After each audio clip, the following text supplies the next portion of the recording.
spell that right. And I know this is going to be kind of weird, but I'll be right over Okay. here. James, James, Chapman, Chapman. Chief, you are the chief here at Hayden PD.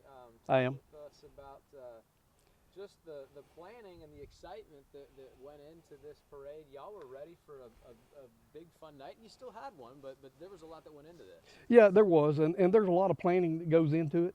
The West Blount Fire Department does a great job in planning and setting up the parade. They have been here for years, and they were looked up to handle the planning of the parade before we ever had a police department. So and before we even had the West Blount Chamber of Commerce, I believe. But they do an excellent job, and they pick up all of the floodlights. They get the barricades. They schedule people at intersections and all that kind of stuff. They coordinate with us and with the sheriff's department, and so everything has always been done, top notch. We have a couple of issues with the setup and traffic, but it's geographic. It's not by planning. 160 is a very busy road. It's a 2-lane road for the most part, and so everybody is in close proximity on each side of the road when we have a parade event, and it makes for a nice hometown feel. But on the other side of it, for security purposes, in an event like this, it can be very, very dangerous, and things happen really fast. Talk to me about the excitement. I know a lot of families were so excited to do this. Why is this such an important thing for the town to be able to do this and have the kids look forward to it, and the parents be able to bring them, and the schools? And well, West Blount is a very large area. The police department, since we started in 2018, has a very large footprint over here. We have a small city limits around 160, but we have 300 properties that are annexed in all over the West Blount area that are annexed into the town. So we cover a large area. The people here are proud of their school. They're proud of their heritage here. Hayden Schools is the largest school system in Blount County. It's in the Blount County school system, but it is the largest campus. They've got 4 different buildings, one behind us, and then 3 that are down side by side. And so it's a very large area. There's a lot of traffic over here, but they're very proud of their heritage. And when they have an event like this, where the Hayden band and their kids and grandkids and stuff are involved with the Boy Scouts and so forth, that are all in the parade, it causes a lot of excitement. So talk about what happened last night. Walk us through it. I know we've seen some of the video, but I think this is our first chance to get to talk with you about it. Yeah. So everything started well. We had not as many law enforcement personnel as we usually like to have for an event like this, but because the Blount County Christmas parade got rescheduled, that they have in Aniana every year, it was rescheduled on the same night that we annually have ours, and so most of the law enforcement assets were tied up with that and committed to that. So we had 3 Hayden police personnel, and the sheriff himself was over here providing security at one of the stops on the west end of 160, and this event took place before it ever got down that far.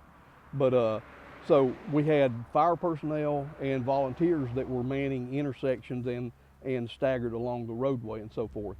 So when the parade started, I was leading the parade as I have for the last 3 years.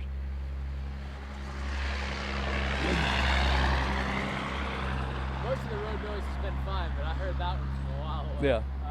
So you guys were getting ready to go. You were actually leading the I was. parade. And so then the band, the Hayden band, was 2 units behind me, and everything was staying together well. So we had traveled maybe a half a mile or so, 3/4 of a mile, and was just about to reach the intersection of Deans Ferry Road and the Chevron. I had police officers on both sides of that intersection because it's a major intersection. Had the road obviously shut down, and so there's a small hill crest there at that intersection, and So before I saw what was going on, we're waving at the crowd, you know, and all that stuff.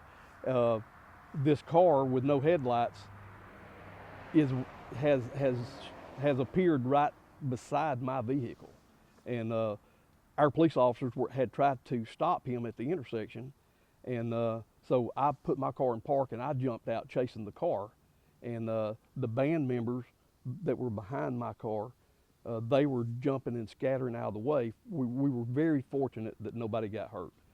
So one of my police officers got back and got to his patrol car, and then the other one got there.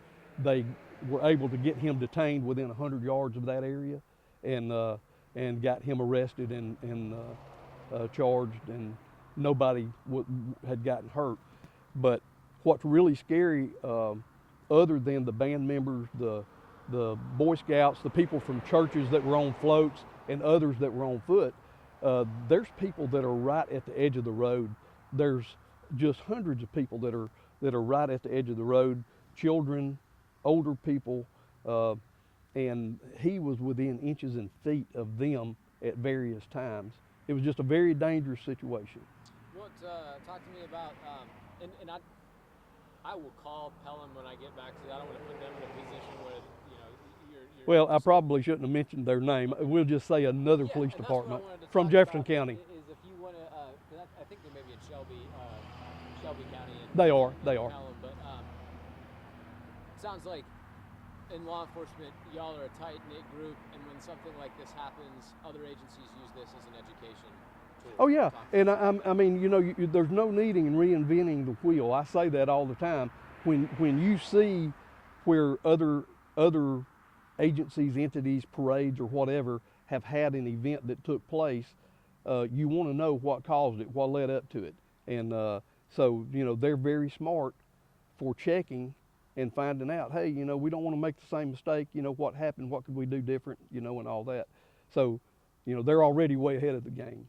Talk with us about just the unfortunate, you know, ending to that, and I know that there was a lot of comments on, I think, social media. There's a lot of people thinking of everyone involved. That includes the families of those that were on the side of the road and this individual. But at the same time, you have to do your job and justice. Right. I don't know this individual personally, but he may be a great guy. He may not be. I don't know.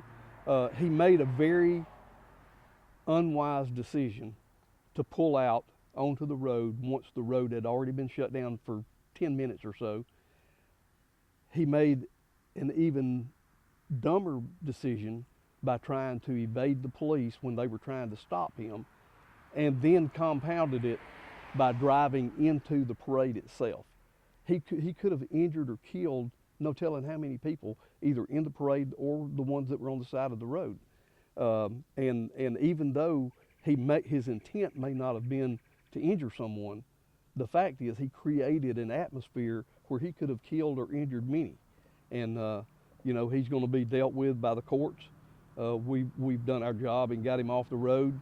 We've charged him with the initial crimes that we could charge him with, and we have individuals contacting us by the minute to file reports and that are interested in charging him themselves. Yeah, talk to us about that process. You put that out on Facebook last night. What is the call, I guess, for citizens or neighbors? What do you guys have to do with that information? Well, we will generate a report based on the information they give us.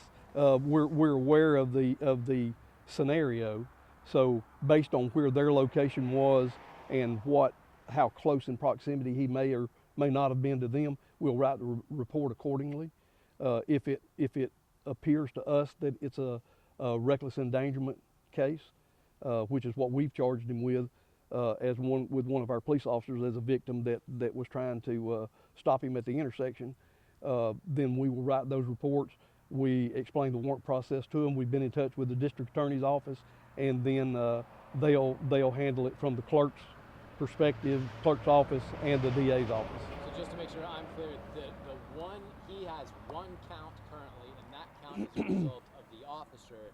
So you swore out a warrant on him because of the endangerment that your officer faced in that situation, and therefore that kind of got the ball rolling, and then there will be other reports taken from individuals who may have also been what the law would define as, a victim in a That's right. reckless endangerment situation. And you would That's correct. add that, so maybe it's possible that additional counts could be added to the one that is currently on the books. That is correct, and we've also charged him with reckless driving and attempting to elude when he ran from the police officers that were trying to stop him. Okay. And then one thing you did tell me before we got the camera rolling that I think people should be aware of is that you guys had blocked a lot of this.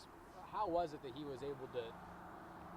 It was almost kind of like a loophole, so to speak, because he was parked there anyway. And Well, he was already parked there, but there's literally hundreds of cars that are parked alongside 160 for a mile and a half or so.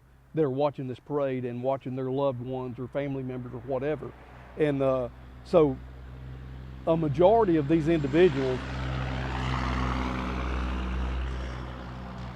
are there for the entertainment value. They're not there to cause any harm. They want to see all of this stuff unfold. It's a Christmas atmosphere, and we try to give them a good event and a safe event. But one person like that makes one unsafe, dumb mistake can cause a lot of problems. And in the future, I think because of that, when we have our after event planning and we discuss everything that went well and things that didn't go well, then one of those things will be that we'll have more law enforcement security in place. Gotcha. I'm sure counting your blessings. I think that's the last thing I wanted to make sure we finished with was that I know you guys are very thankful, and if you would kind of express those sentiments to me, because I know that based on your comments, it certainly could have been a different ending. We're very thankful that nobody got hurt or injured, especially killed, because the atmosphere was there where it could have happened. I'm proud of my police officers that responded quickly to put an end to it. I'm proud of the fire department for the good job they did in planning this event in the past and last night. This could happen at any parade or any large event if you don't have enough security personnel in place along the route that the event is taking place. And I hope everybody else learned from it. But as far as the planning part, everybody did a good job. Everything was covered. It's just one person made an unsafe decision. Yep, I don't think anybody's calling into question the planning or the execution. I appreciate your time. Anything else you want to say that I didn't ask you about that you want to make sure we include? I think we've covered everything. We're going to have this event on the same night every year, just like we have in the past. We're going to, because of this, we've tried to not be too heavy-handed in our security in the parade, because it is a family atmosphere in a Christmas event. But because of this one incident, we'll have to relook at it and probably do something a little more stringent.